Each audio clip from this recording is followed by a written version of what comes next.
여러분 안녕하십니까? 여수 MBC 뉴스투데이입니다. 높은 습도와 폭염으로 여름철 선박 화재가 잇따르고 있습니다. 바다 위 선박 화재는 인명피해와 해양 오염으로 번질 수 있어서 각별한 주의와 예방이 필요합니다. 유민호 기자입니다.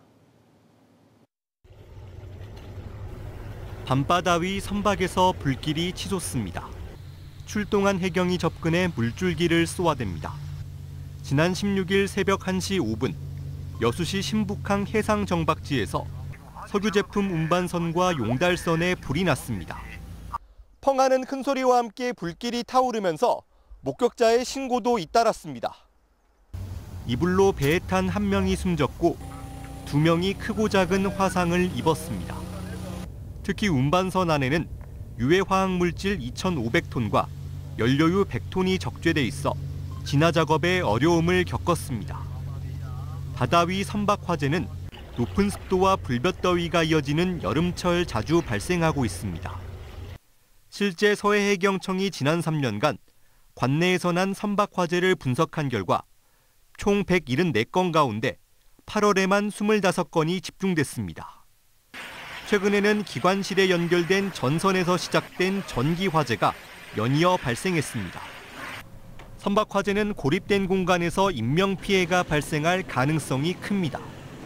특히 화학물질이나 연료가 바다로 유출되면 대규모 해양 오염으로 번질 수도 있습니다.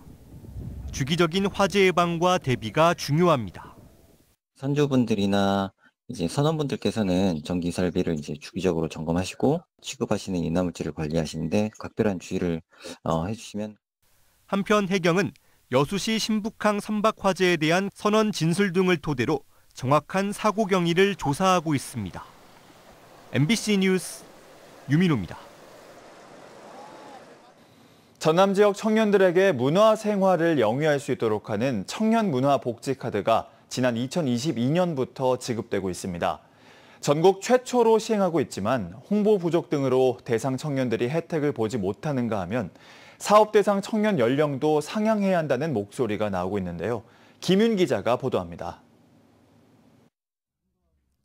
전라남도가 광주은행과 농협 등을 통해 발행하고 있는 청년 문화 복지 카드입니다.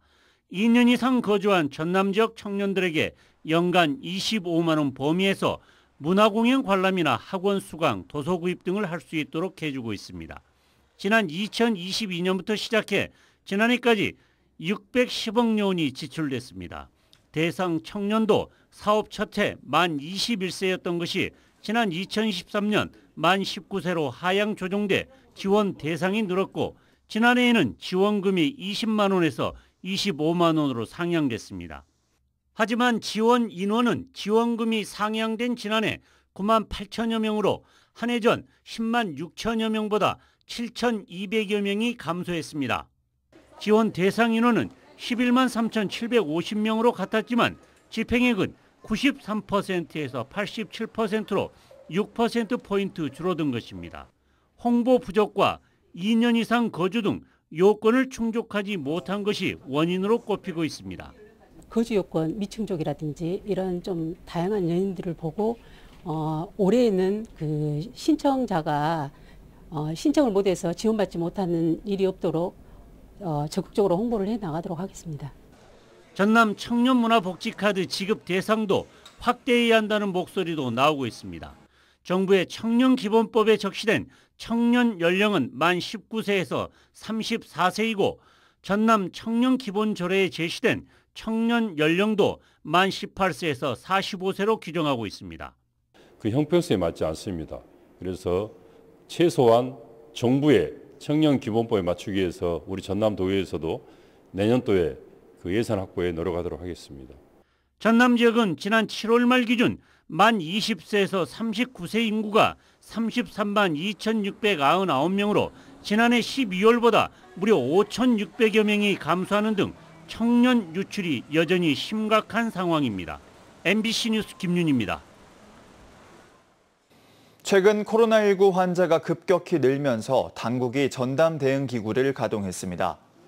방역당국이 전국 입원 환자를 대상으로 코로나19 표본 감시를 한 결과 5주 전 101명이던 코로나19 환자가 최근에는 220명으로 대폭 증가했습니다. 광주시와 전남도 등 전국 지자체는 방역 물품을 긴급 확보해 배부하고 모니터링 의료기관을 늘리는 등 선제 대응에 주력하고 있습니다.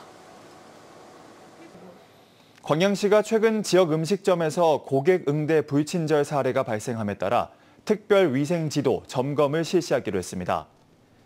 이번 점검은 오는 22일까지 전통시장과 특화거리에 있는 음식점이 대상으로 위생 상태와 친절 서비스 이행 여부까지 확인할 방침입니다. 광양시는 위반 사항이 적발될 경우 행정처분 또는 과태료를 부과하고 재발 방지를 위한 친절 서비스 교육도 함께 시행할 예정입니다. 광주 주요 상업지역마다 공실 문제가 계속되면서 거리는 갈수록 활력을 잃고 있습니다. 사무실도 상가도 텅 빈 곳이 많아 한 번 침체된 분위기도 다시 살리기 쉽지 않은데요. 얼마나 심각한지 김초롱 기자가 현장에 다녀왔습니다.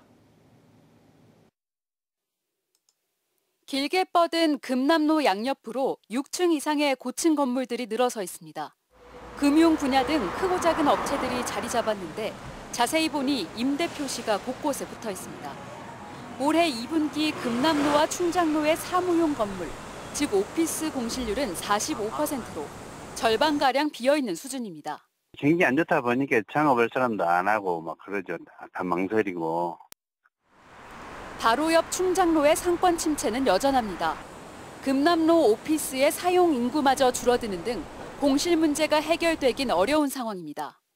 한 2년 동안 우리 충장로 1, 2상가 건물주들을 설득을 해서 한 70% 정도는 2분의 1로 반값 임대료로 인하를 했음에도 불구하고 지금 이렇게 공실이 많거든요. 심각합니다. 전남대 주변은 문제가 더 심각합니다. 후문 대로변을 따라 걸으면 임대 표시가 붙은 상가 건물을 쉽게 찾아볼 수 있습니다. 골목 안쪽으로 들어가면 문을 연 상가가 거의 없는 건물도 적지 않습니다. 3층 이상, 연면적 330제곱미터 이상을 중대형 상가로 보는데 전남대 인근 공실률은 약 40%입니다. 신흥 상업지역인 첨단 1지구는 어떨까? 중대형 상가 공실률은 지난해 4분기부터 다시 10%대를 기록하고 있습니다. 시너지타워를 중심으로 한 일명 시리단길로 불리는 주요 상권도 불안해지고 있습니다. 시너지가 만들어놨던 건물들이 운영이 된 곳은 세입자가 나가고 이제 무분별하게 상권이 이루어지고 시너지는 손 들어불고. 코로나 이후 계속된 부채와 인건비 상승, 임대료 부담 등으로 인한 자영업자 폐업이 상업지역 공실률의 주요 원인으로 꼽힙니다. 또 각 상권별 특성을 이해한 지원 정책이 부재한 것도 문제로 지목됩니다. MBC 뉴스 김초롱입니다. 해남에서 군 소유 땅의 신재생에너지 발전 사업 허가가 내려졌습니다. 그런데 정작 군은 이 사실을 몰랐다는 주장이 나왔는데요. 일부 부지는 도로도 포함돼 있었는데 발전 사업 허가를 내준 산업통상자원부와 해남군의 주장이 엇갈리면서 논란이 커지고 있습니다. 박종호 기자입니다. 해남군 화엄면 일대에서 7년째 풍력발전 사업을 준비해온 김성철 씨. 지난해 7월 산업통상자원부 정기위원회에 발전사업 허가를 신청했다가 뜻밖의 통보를 받았습니다. 이미 비슷한 위치에 허가가 난 사업이 있다는 겁니다. 근데 저희가 7년 동안 여기를 해왔지만 한 번도 여기를 했던 적도 없고 주민들 토지 작업도 한 적도 없습니다. 그래서 저희는 의아하게 생각했죠. 김 씨가 준비하는 풍력발전은 99헥타르 부지의 50메가와트 수준. 확인해보니 지난 2020년쯤 다른 민간 사업자가 인근 16개 필지에 65메가와트 규모의 발전 사업 허가를 받았습니다. 문제는 이 가운데 일부 토지가 해남군 소유의 공유지와 도로부지라는 점입니다. 3kW 이상 발전 사업 허가는 산업부 전기위원회가 담당하는데 당시 허가 과정에서 해남군의 반대가 없어 사업을 허가했다고 밝혔습니다.